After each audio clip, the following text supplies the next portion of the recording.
Hangout with Orangutans with BOSF Foundation and global partners, I would like to say hi to our attendees in Zoom, and also say hi to everyone who's been watching the Hangout with Orangutans since the very beginning at YouTube. Thank you so much for attending and supporting the orangutans. I hope you enjoy the show so far, and I hope we inspire you to pay attention more to the orangutan conservation and its habitat. So for tonight's webinar, we will be joined by specialists from the BOSF Foundation's program. We will be joined by one of our veterinarian, Mas Agus Irwanto. He is the project manager at Samboja Lestari, and he also worked at the Narum Enteng Rehabilitation Center in Central Kalimantan. We will have Pak Aldrianto as well. He is an orangutan habitat specialist, and he is currently the Director of Conservation at PT Restorasi Habitat Orang-utan Indonesia. And last but not least, we have the prettiest amongst all panelists. We will be joined by Andrea Knox. She is actually a primatologist, but she also works with the BOSF Foundation as advisor on international communication and research. Now, before we start, I would like to thank you to everyone who already submitted their questions during your registration to this webinar. We will try our best to go through all of the questions you already submitted. And for the attendees who already joined in this webinar, feel free to drop your questions in the Q&A box below, and we will try our best to go through all of your questions as well. So I think we should start with a warm-up question to get to know more about our panelists a little bit. And this is actually one of the questions that someone asked during the registration. How did you fall into the career path you are taking now, and what attracts you to it? I think we can start with Andrea. Hello, Andrea. Good evening, and could you please tell us about how did you fall into today?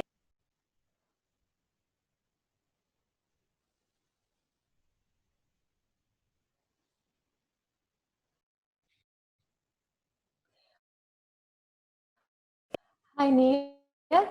Thank you for introducing me and hosting this session this evening.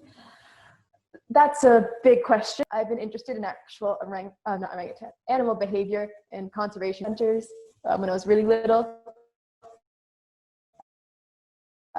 in Southern California.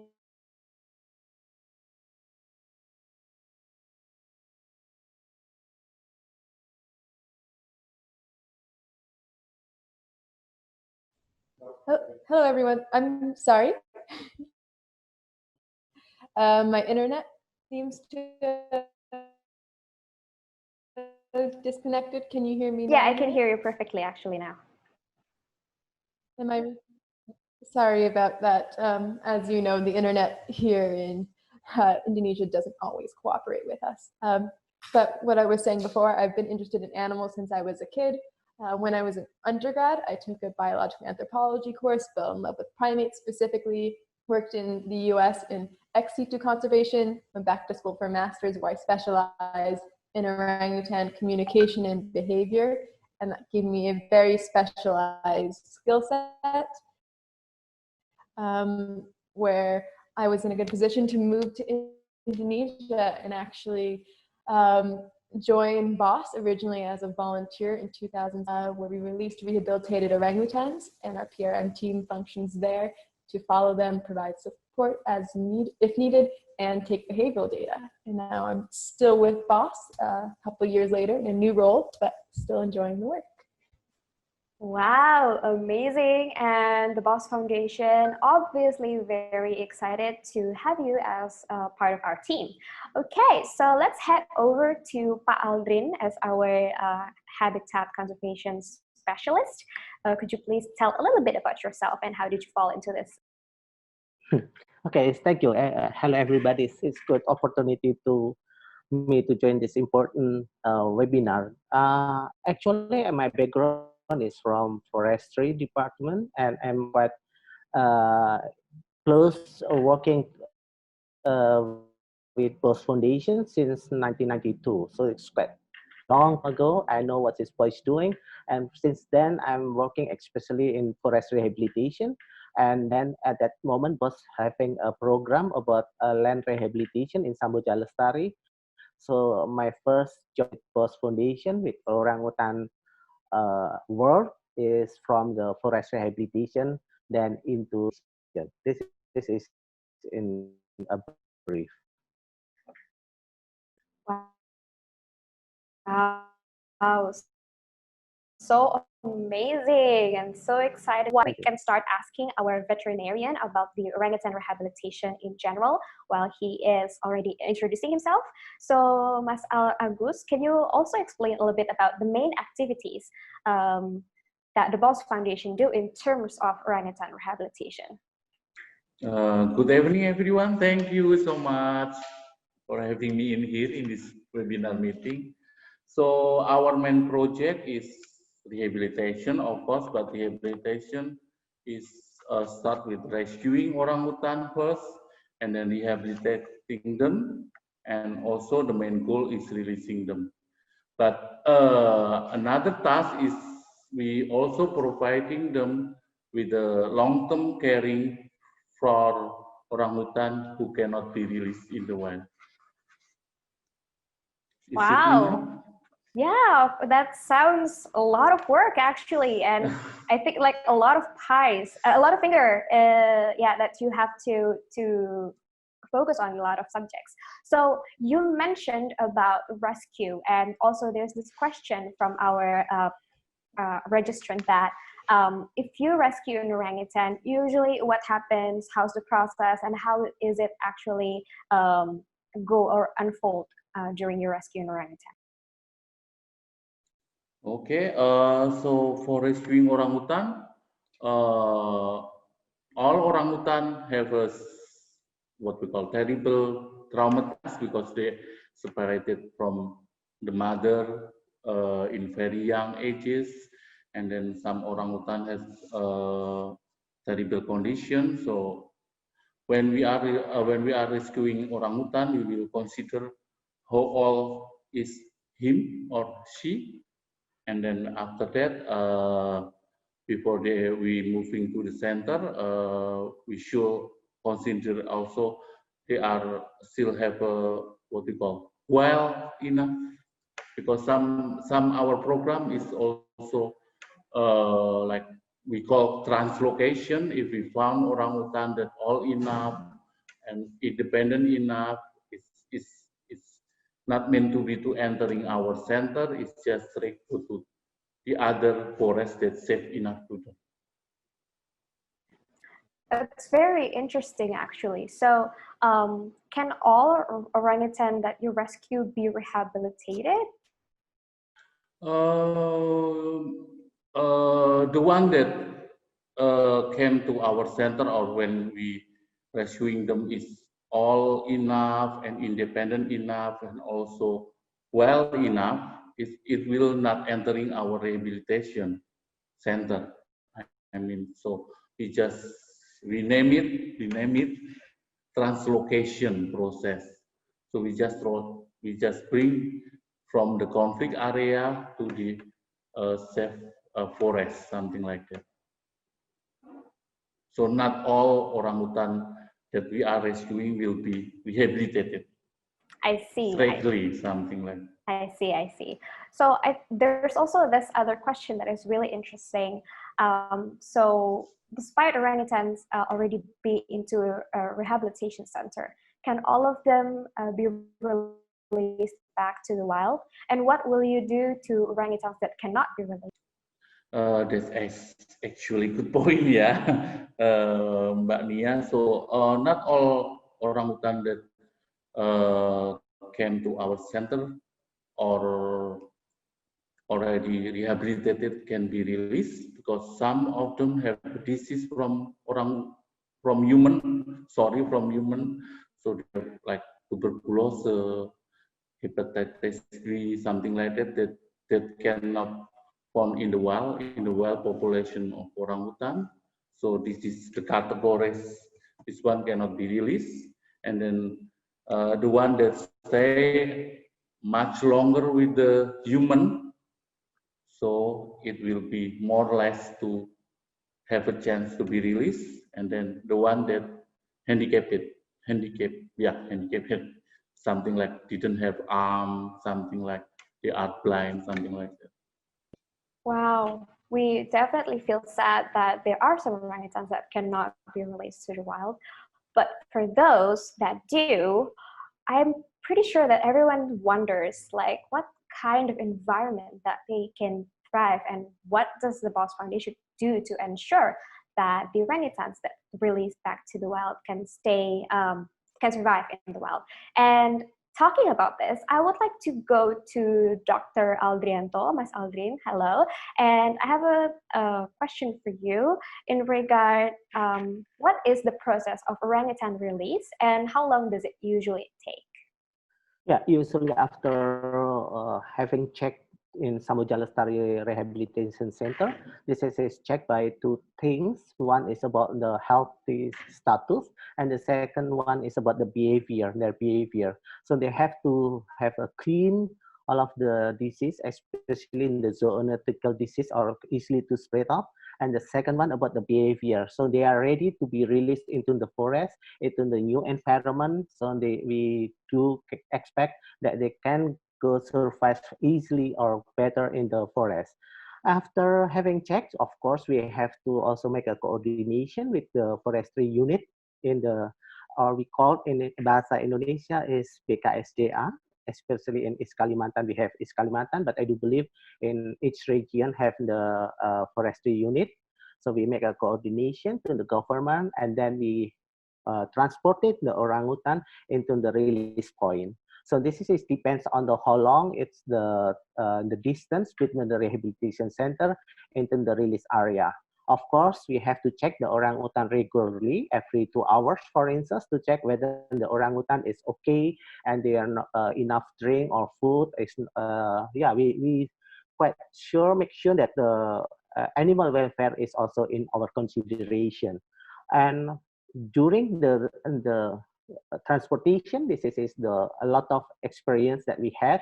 Sometimes we use the car, sometimes we through the river, even though we have to carry on by the human, this orangutan, or I mean that we in the cage with the in the cages, of course, into the release point. Then we release them. This is the duration can be 1 day until 2 days. It depends how difficult the situation and how far the access or the distance. So this is the brief process.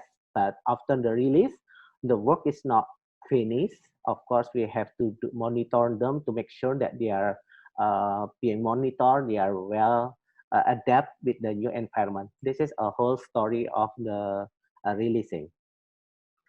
Wow, that is a lot of work actually to do to release an orangutan. Wow, that is crazy. And we're so lucky to have the BOSS Foundation doing all of this. And thank you so much for all panelists to have really good experience in doing this. So, I wonder, when you release an orangutan to the wild, what kind of forest that's usually ideal for them to survive in? Wow, it's about the ideal is a range, but we have to consider about one. If we release the orangutan into this area, we make sure that the number of the white orangutan is below 0.1 individual per kilometer square. In why? Because we don't want to introduce the new orangutan into the population of another wild orangutan. So this is will make them conflict. The second one, to make sure that the forest is suitable for this orangutan. It means about the area, how big this area, and also the food that edible from the orangutan we have to consider. This is related with carrying capacity, whether the how much or how many orangutan can be released into this area, because we don't want to release the orangutan in the area which is quite small. we do expect the area that we use for the releasing orangutan can be as big as possible in order that the orangutan can make a viable population, in order they can growing better for the next future. Because otherwise, if we not put this orangutan in lower, and this disease will decrease, and we don't want to expect that one. The second one is about we need to make sure that security is exists. It means that there is no illegal activity, for instance. We also to make sure all of the patrol is properly adapted in this area. So this is some requirement that we have the forest. Of course, we do expect that the legal standing of this land is quite clear. Who own this forest or land? Otherwise, will create another problem in the future. This is some and about the orangutan, just adding information, they even though they can survive until 1,500 meter above sea level, but the preference of living is below 500 meter above sea level. So if we provide them this kind of environmental, we do expect this is sweet for the orangutan. Is it? Wow, that is a lot of work to ensure that the orangutans have a home after they are released back to the wild. And I can only imagine the work that the BOSF Foundation has to do in terms of maintaining and conserving the habitat of the orangutans. So what are the benefits that the orangutan habitat conservation brings, not only to the orangutans, but to the people that probably lives in the area of orangutan where you release an orangutan? Yeah, it's better if we're dealing with someone or with some people, not dealing when they are hunger. So this will create a problem. So to make people that they are quite satisfied enough, but sometimes they just see a forest as a standing of the tree. They don't account it the intrinsic value of the forest. For instance, providing the water, providing the good oxygen, etc. But the local people, they can utilize the forest, even though this is for orangutan release area. They can utilize non-timber forest product, like for instance, the rattan, for instance, the honey, for instance, other resources from the forest, medicine, for instance. They can utilize this for their benefit.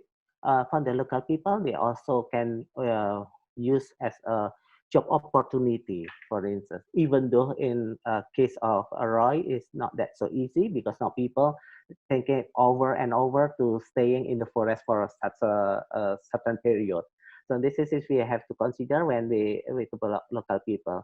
And of course, we also trying to make a community development program in the local community in order to increase their income or increase their knowledge or increase their education as well as the health status.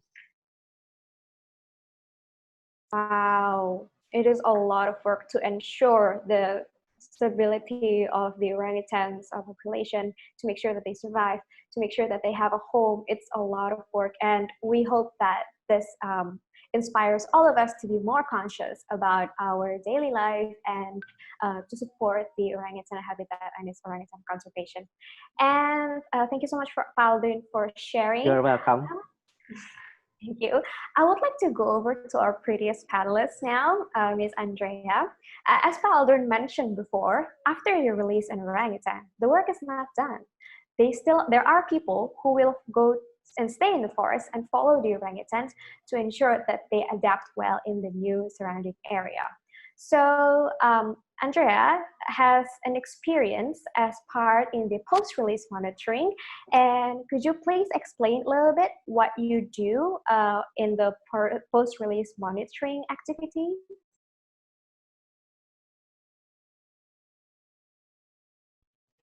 Of course. Thank you for the kind introduction, Nia. Oh, can you guys hear me? My screen just froze. Yes, we can hear you. Our post-release monitoring activities are so important. So many people like to focus on forests for the rehabilitation process, but the story doesn't end when orangutans are story. Our post-release monitoring teams are stationed at every single one of our release sites currently, for the foreseeable future. And I always break it down into they have two purposes. One is to support orangutans if necessary. This doesn't mean feeding them after release, but it means giving them a second chance if something goes really wrong. We've invested so much into these orangutans and they put so much effort into the rehabilitation process. If one were to fall ill or wander to a human area, we don't want that to be the end of their story. We can provide medical assistance or translocate them most of the time, because we rarely have to intervene with the orangutans, which is a good thing. Most of the time, we're actually taking behavioral data. So we're following these orangutans, understand success of these releases, and understanding what we do well in the rehabilitation process and what we can do better. We always want to get better. There's no goalpost. You don't finish. You always improve. So by analyzing ourselves and how the orangutans do post-release, we can continue to give future orangutans an even better chance to survive once they're released. Wow, that is awesome. Really, really awesome. So usually, how long does the team have to stay in the forest and follow an orangutan to collect those data? Well, we have orangutans a different priority. So when they're first released, we're following them nest to nest every day, and then we reduce in intensity to a couple of times a month. Ideally, if you can see an orangutan every month and get 3 days of data, circumstances permitting, that's wonderful. For as long as appropriate. As I said, our team's there for the foreseeable future. You haven't guessed, I am not originally from Borneo, but I am an exception. Our post-release monitoring teams are almost made up entirely of local men from these villages that are near our release sites. So not only do we bring a job opportunity that wouldn't otherwise be there, but we get to engage with these people in the area, the people who these releases are impacting, and help grow their understanding of orangutans. And they live out there. So there's no villages at our release sites. They're still a couple hours away, but these technicians grew up in the area. They grew up going into these forests. They know it like the back of their hand. So there's no timestamp. They don't just stay up for a week and leave. Wow, so they actually can stay for quite a long time in the forest. That's really cool, actually. But do you remember during your 100%. time in Batikap, what's your big challenge? What's your biggest challenge when you were doing post-release monitoring activities with it? So when people think of living in the forest, I always think the first thing that probably comes to mind that they don't like would be leeches, or only eating rice for a week, or long sweaty days. But for me, none of those things are what I consider the biggest challenge. As a researcher, you want to control as much as possible, especially in extreme conditions like that. You want to make plans and have plans for those plans and contingencies, be prepared for anything. But I am telling you, you are never fully in control. You're always at the mercy of the forest. It's a wild location.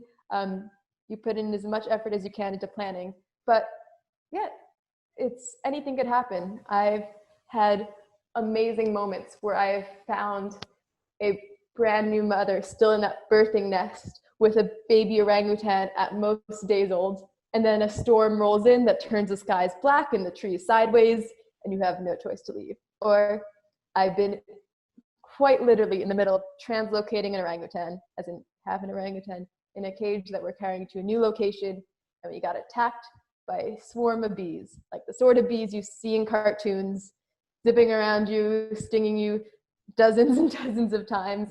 And there's nothing you could do to prepare for that or prevent that. And there's so many stories like this that you just always remember when you are not in a laboratory, you're not in a city, you are in the forest, you're in the home of these animals and creatures, you're the guest there, and you need to be aware and I guess respect that and be prepared for anything. Roll with the punches. Wow, it truly is a one in a lifetime opportunity to have that kind of experience, and um, I'm pretty sure everyone's jealous about this, but that is a really inspiring story as well, Andrea. Thank you so much for sharing. I do have a last question for you.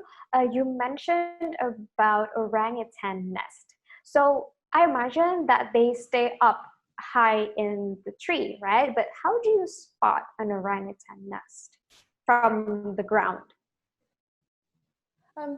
So it takes a bit of practice.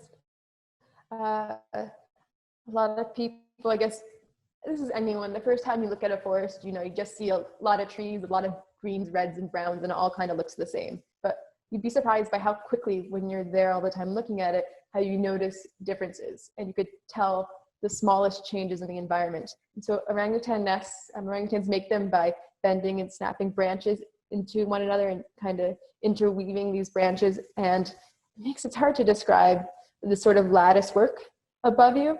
And sometimes until you kind of have that trained eye, it can blend right into the forest. But eventually you learn how to recognize these, how they're just slightly off the rest of the environment. And also when they're snapping in these branches, they're typically also cutting off, water and nutrients to those areas, and the branches die. So over time, not the first day, but over the first couple of days, they'll start to change colors. The leaves go from green to red to brown. So you can even tell the age of the nest by the coloring, which is important too. And that also helps it stick out a little bit more. So these are just a couple things, but it's hard to put into words. It kind of just takes practice. Wow, that's very interesting. And I'm pretty sure that all three panelists still and would love to talk more about your job, their life with orangutans, orangutan conservation and its habitat. But we do have a time limit, and we would like to answer some of your questions that you already submitted. We have a lot of questions. Thank you so much again for everyone who is submitting their questions. So I will read one of the questions here, and I think this is best answered by Pak Aldrin. We have a question here from Kevin from Indonesia, and the question is, what can ordinary people do to help preserve forest ecosystem? Okay, actually you can do or help any in the nature wherever you are. I mean that there are gadget, for instance, make use of the gadget to spread off all of the energy that to serve to conserve the forest and also the orangutan. And there is a lot of, because the orangutan is only the big apes in Asia, only in Indonesia is in 90%. We have to proud of this kind of creature. So if not we are proud of this orangutan, who else? So this is a good opportunity that the young generation is interested in this conservation area, and this is also can spread up the using the social media spread up, or you can also helping some organization that related, or you just have a good living or environmentally friendly living. This is also the helping the orangutan, because it is in indirect is helping, not what is ruining the forest where the orangutan is live. So this is you can do, even though you are a photographer, even though you are any job or any talent that you have, you can use it. This is Wow. That is very well said. Thank you so much, Paldrin. It does inspire us to do more to help the BOSF Foundation and to help orangutan conservation and its habitat. So next, we have a question that I think is best suited to be answered by Mas Agus. We have a question from Faye from Indonesia. And I think this can also be answered together with this question: how to recruit the staff to take care of the orangutans, such as the surrogate mothers, technicians who work directly with the orangutans. Can anyone work as orangutan surrogate mother or technician? Thank you, Faye, for the question. So, honestly, the opportunity is what we call, is quite open to all the people that want to be helping the orangutan conservation. But for technician or the babysitter, we prefer to choose the one that what we call in our community, because it will bring what we call a good impact to them.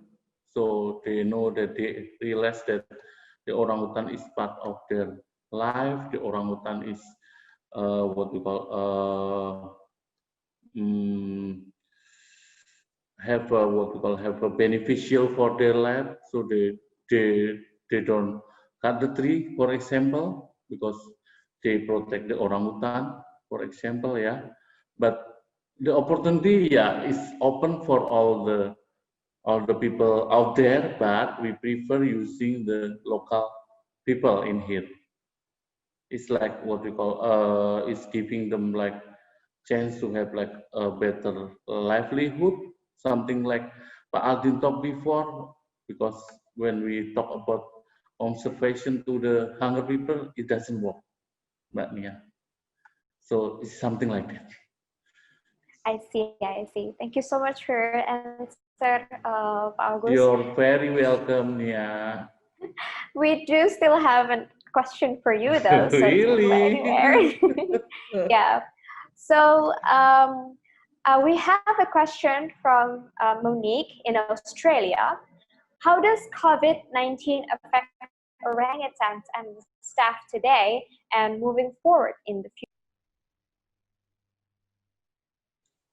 For me, okay, thank you. So, COVID-19, as far as we know, because orangutan and human share a lot of similarity about the DNA, and also COVID-19 has like what we call when we get sick or we get the sickness of COVID-19, they have the same receptor with us. The orangutan have the same receptor to the virus, to the coronavirus, so it will be have highly chances to get also the coronavirus. And for the impact, because as a veterinarian also we have a lot what we call some sort of like knowing in here, because we don't know yet that orangutan also can get the COVID-19, but we do also have protocol to protect our staff to transmit it if our staff or masuk the COVID-19 cannot transmit it to people, from the people to the orangutan.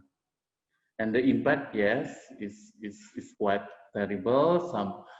Some what we call some, even though the prices for APD, we call like face mask, something like medical stuff, medication is quite high. No, it's pretty high, expensive during the COVID-19. Wow, it's glad to hear that the BOSF Foundation is doing everything they can to ensure the health, not only the staff, but also the orangutan. Thank you so much for your answer, Mas Agus. Thank you, very welcome. Thank you. And I think I would like to give this next question to Andrea. This is a question from Benjamin in Singapore. What's the least known fact about an orangutan?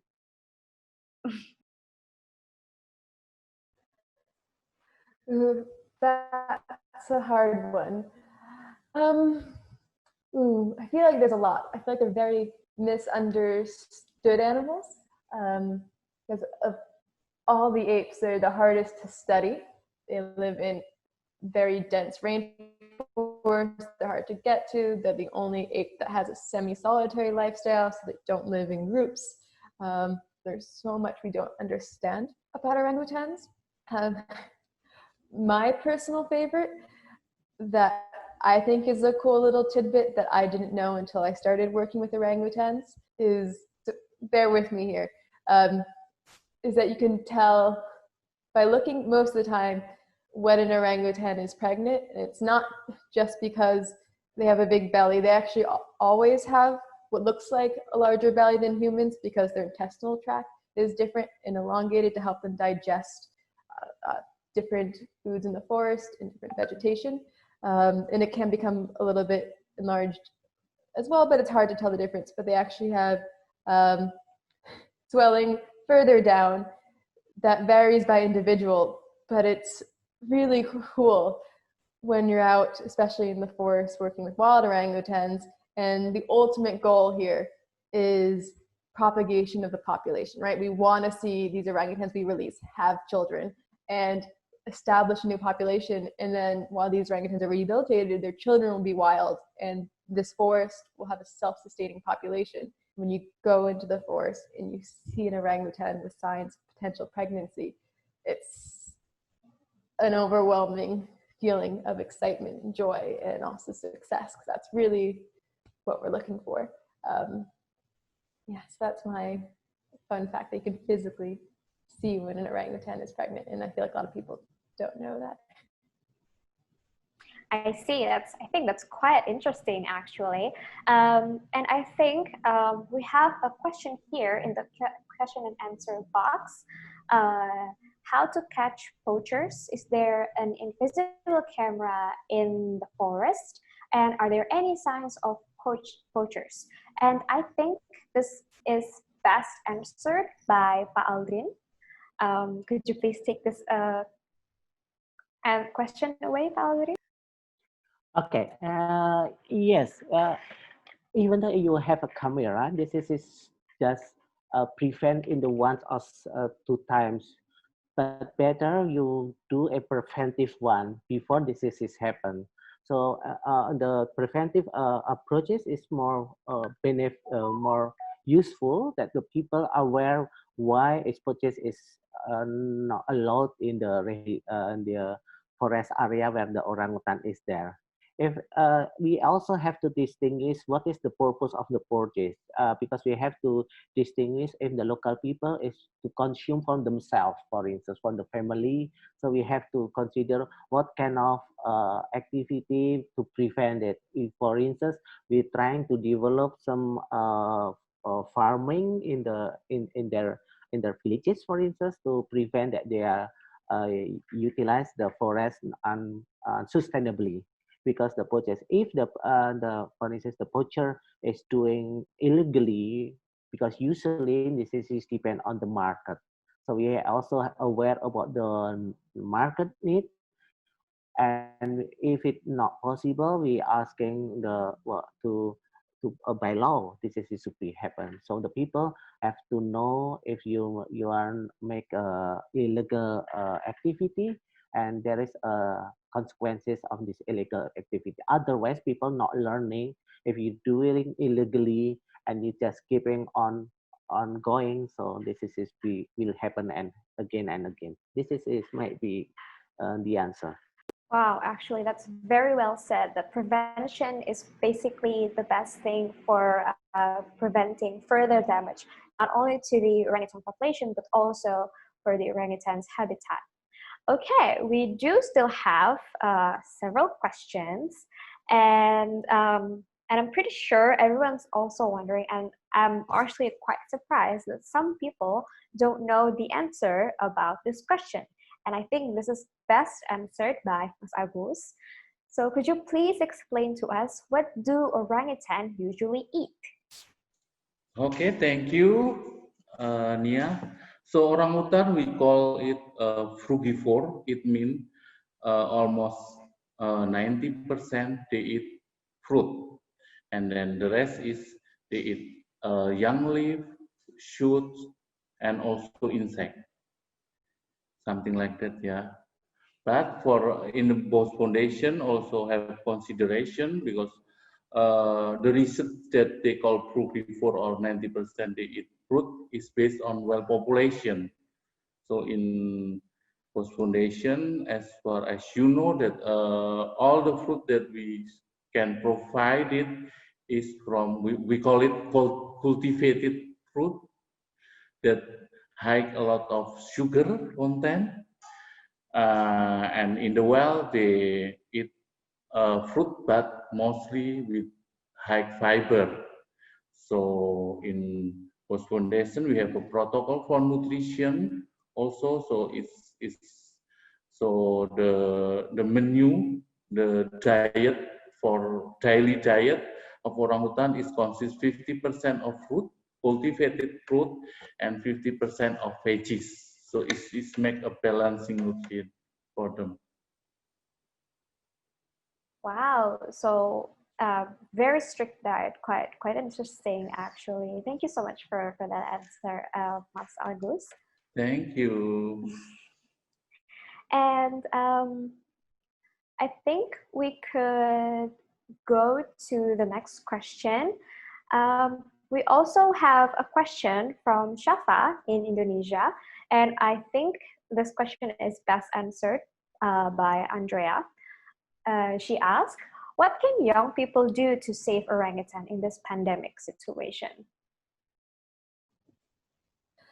Thanks for the good question. That's another long answer. It's frustrating. There's, I think, a lot of the same things we always say beforehand still apply. And I always like to promote lifestyle changes because not everyone can dedicate their lives to orangutans. Not everyone can donate. If you can, that's great. But if you can't, you can still make a difference in what you do on the day-to-day. A lot of things that are generally eco-friendly are good for orangutans as well. You know, reducing waste, reducing energy usage, and then also what you purchase. I always say, I know it's a worn out phrase, but every dollar is a vote. Hot topic word you hear all the time with orangutans is palm oil. And there's nothing inherently wrong with oil. It's not some evil oil that comes out of the ground. It's how it's processed. So, you know, when you buy something like sustainable palm oil, your dollar is voting to say this is okay, and you're not putting your vote towards a product. It could be palm oil, it could be another product that causes deforestation. So you should always be aware of what you're purchasing and try to be a smart buyer. During COVID, I think sometimes this clashes because another thing is, it's been mentioned before, we believe orangutans are susceptible to COVID-19. There's no confirmed cases yet. We want to prepare for the worst. So anything you do to help stop the spread helps us, you know. So reducing unnecessary trips, if you can stay at home more, you know, disinfect, stay away from people, wear masks. But here I think these things actually kind of clash, and something I noticed in myself. I'm at home a lot more, and I figured out how to order things to the house, which I thought was really great. And then I realized I was getting these big piles of boxes of bubble wrap. I'm like, but now I'm creating waste. So finding that balance, I think, so during the situation, still being aware of your ecological footprint, but trying to reduce the spread of COVID, and it helps orangutans and people. It helps us all get through this quicker. So that's the short answer to a long, long explanation.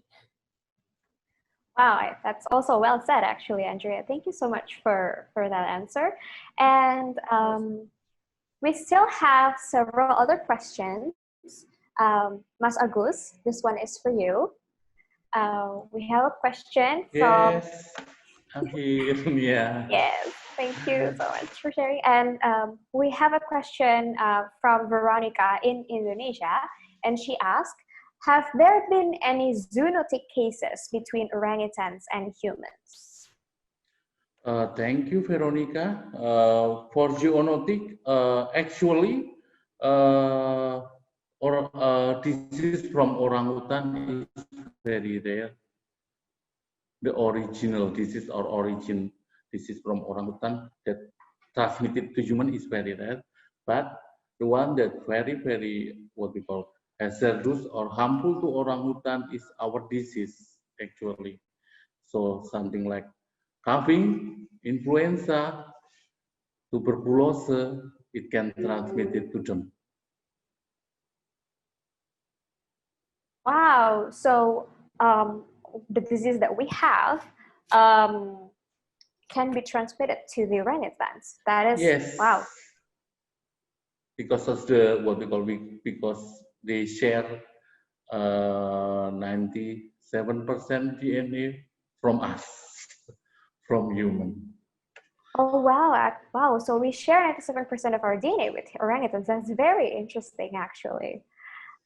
Thank you so much for your your answer, Mas Agus. You're And welcome, Nia. we do have another question in the Q&A box, though.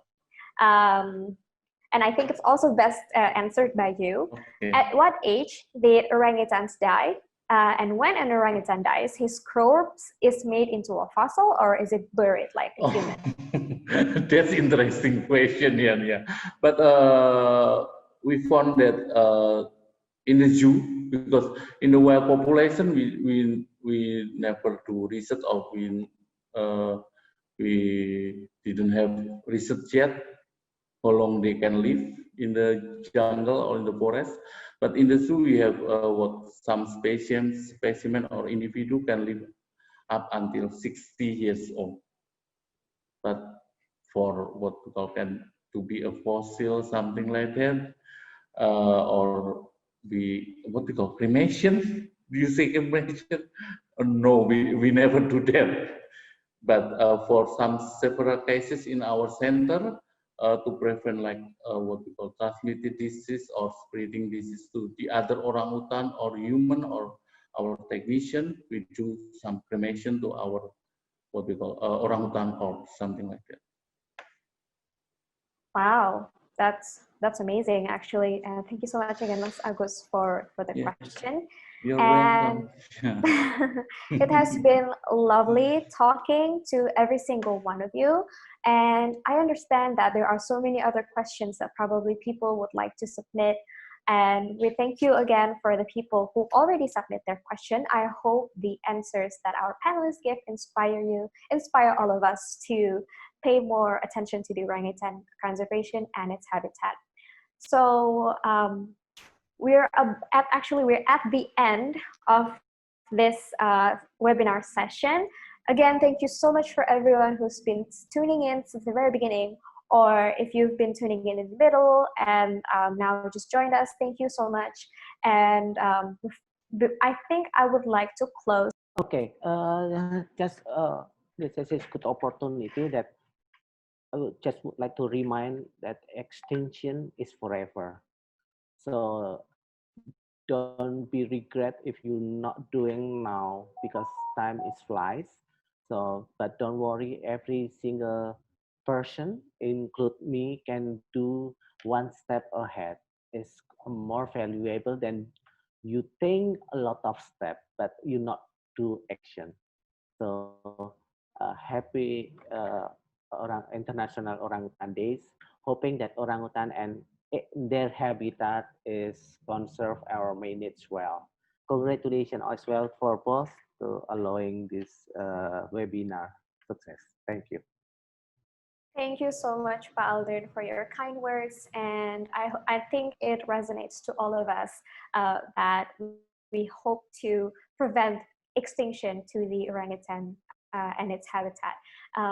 Dr. Agus, please share a little bit of positive notes on this International Orangutan Days and the future for orangutan conservation and its habitat. Thank you, Nia. I just give some quote that I pick up from browsing in some internet. So, considering about the conservation in general, so this is some what we call. I think some very strong note that so what we eat, what we what we wear and what we buy, and also what we do is always bring impact to our environment. And so be wise and considering and let's think about it before we doing some act, something like that.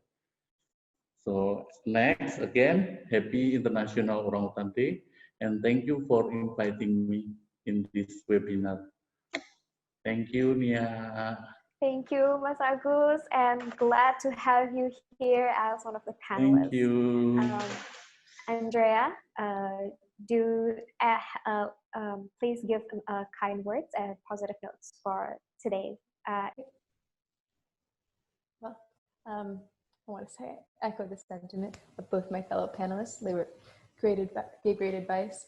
I just want to say that being positive, you have to acknowledge, I guess today a lot of people kind of feel hopeless in a way with how the world is. There's a lot going on top of the fact there's a global pandemic. And to say there's a lot of issues that are currently coming to a head around the world is an understatement.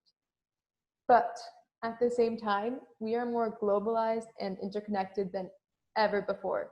Even though seeing all these problems with both orangutan conservation and other issues around the world can be disheartening, I'm also given hope every time I see how much people can do for it. Everyone has a voice these days. No one has to stay silent on an issue.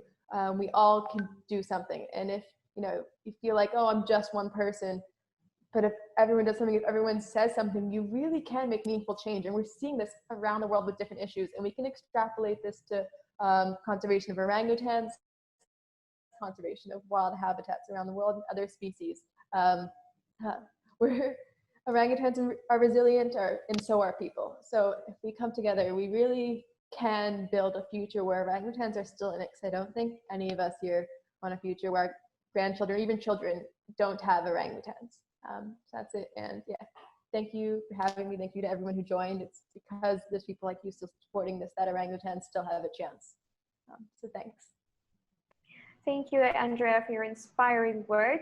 And that is a wrap on the fourth and the last webinar for today. Thank you again so much for everyone who attended from the very beginning and who submitted your question. Thank you to all of our panelists. You guys are awesome and you have inspired us to contribute more to the orangutan conservation and its habitat. But don't go anywhere because we still have a lot of goodies for you to enjoy. And yeah, thank you so much again, everyone, for coming in. And let's enjoy the rest of the Hangout with Orangutans with the BOSF Foundation and global partners. See you next time, guys. Thank you. Thank you, for everybody. Thank you.